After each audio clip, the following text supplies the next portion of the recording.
Alors déjà, François Bayrou doit démissionner immédiatement. Je crois que tous les Français sont d'accord. Je pense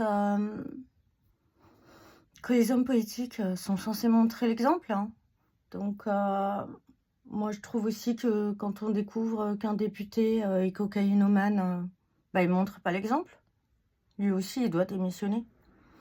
Personnellement, moi, j'ai déjà écrit dans des dossiers aux 2 précédents ministres de la Justice. Ils ont rien fait. Voilà. Donc, ouais, l'omerta, elle est totale. Moi, j'ai déjà écrit là-haut et expliqué un certain nombre de dysfonctionnements et de bugs majeurs. Et on m'a pas répondu. Donc, bah oui, les Français, ils vous prêtent le pouvoir, il n'est pas à vous, en fait. L'argent qui est dans les caisses, il n'est pas à vous non plus. Il est aux Français. Quand une victime, elle traverse une période difficile et qu'elle a besoin de ses aides, on ne lui coupe pas les vivres. Voilà, il y a tellement de choses à dire, tellement de choses à refaire, tellement de choses... on peut vraiment faire mieux, mais là, on est tombé très bas. Voilà. Donc, et c'est pas que la question de la pédophilie. Déjà, déjà les crimes, sexuels ou non, doivent être imprescriptibles, déjà, comme au Canada. Ensuite, bah, a fortiori les crimes sexuels, surtout que parfois on s'en rappelle 30 ans après. Et que de toute façon, l'absence de preuves fait qu'il y a suffisamment de bâtards qui s'en sortent très bien. Ensuite, bah, faut l'inversion de la charge de la preuve, ça c'est évident.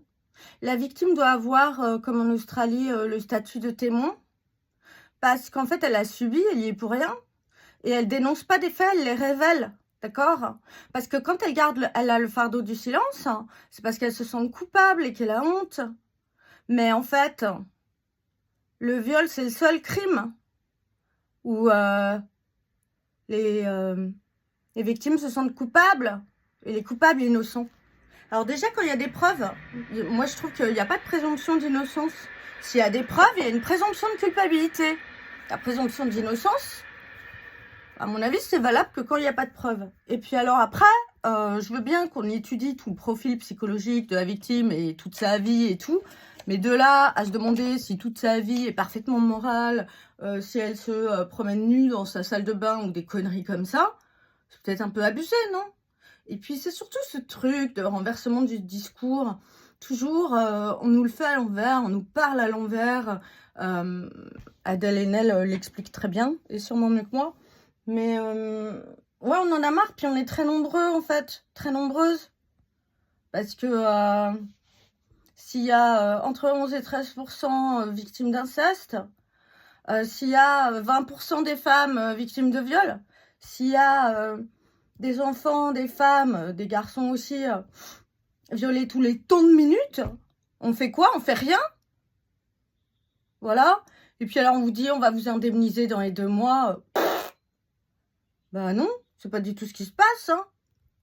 Les mois passent, et puis il n'y a rien qui arrive. Et puis c'est des indemnités, ça me fait rire, ça couvre même pas mes frais. Donc c'est genre, vous allez me donner ça, ça couvre pas mes frais. Et puis il y a un truc d'humiliation des victimes qui est le manque de respect, quoi. On est vraiment à un niveau, ça va pas du tout. Donc imprescriptibilité des crimes, inversement de la charge de la preuve, parce que là c'est plus possible, hein. Statut de témoin pour les victimes comme en Australie.